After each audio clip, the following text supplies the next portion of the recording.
3 তারিখ অর্থাৎ পরশু দিন বেলা 11টার দিকে আমার ফোনে একটি কল আসে। আমি বিধানসভার উদ্দেশ্যে যাচ্ছিলাম, সেই সময় একটা কল আসে। কলটা রিসিভ করার পরে রীতিমতো আমাকে শাসানি দেওয়া হয়, আমাকে হুমকি দেওয়া হয়, আমাকে মেরে ফেলবে, আমাকে খুন করবে, আমার গলা কেটে নেবে। আমি কেন বাড়াবাড়ি করছি, আমি নাকি মমতা ব্যানার্জিকে হারাতে চাইছি, এই ধরনের একাধিক কথা বলে, যেটা আমাকে থ্রেট দেওয়া হয়, প্রাণনাশের হুমকি দেওয়া হয়। আমি যাতে এই যে লড়াইটা করছি সমাজের জন্য, তা থেকে যাতে পিছিয়ে আসি, এই ধরনের ভয় দেখানো আমাকে হচ্ছে।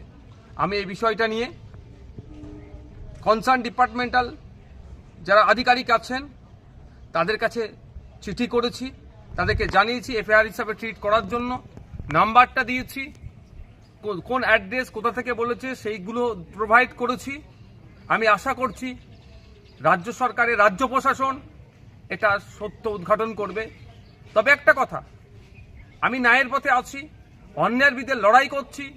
তিলোত্তমা থেকে শুরু করে সাবির মল্লিকের যেভাবে হরিয়ানাতে পিটিয়ে খুন করা হলো, তার বিরুদ্ধে কথা বলেছি। আবু সিদ্দিক হালদার, শিকারি মোড়া, বিভিন্ন ইস্যুতে যেভাবে মাঠে ময়দানে লড়াই করছে এবং বিধানসভার মধ্যে কথা বলছি, অনেকের কি গাপ্ত দেওয়া হচ্ছে? আমাকে থ্রেট দেওয়া হচ্ছে? আমাকে কি চুপ করে যেতে বলা হচ্ছে? আমি সরাসরি এই মুহূর্তে বলবো না, কারণ আমাকে ওই বক্তব্যের মধ্যে বলেছে, যে ফোন করেছিল যে আমি নাকি মমতা ব্যানার্জির সাথে পাঙ্গা নিচ্ছি, যদি না পাঙ্গা নিয়ে বন্ধ করি তাহলে আমাকে গলা কেটে খুন করা হবে। আমি বলছি না এটা তৃণমূল কংগ্রেস করেছে, তদন্ত সাপেক্ষ। আমি এখনই বলে দিচ্ছি না যে তৃণমূল কংগ্রেস করেছে, তদন্ত সাপেক্ষ।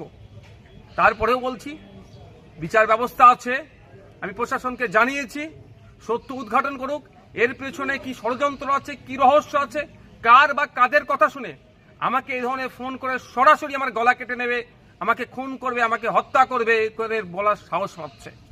পরিশেষে একটা কথাই বলবো, আমাকে এই ফোন টোন করিয়ে কেউ যদি মনে করে নওশাদ সিদ্দিকীকে জেল খাটালাম, মিথ্যা মামলা একাধিক দিলাম, তারপর নওশাদ সিদ্দিকী দমছে না, যদি কেউ মনে করে আমাকে এই ধরনের কল করিয়ে থ্রেট দিয়ে আমাকে ভয় দেখিয়ে দমিয়ে দেবে, সে কিন্তু দিবা স্বপ্ন দেখছে।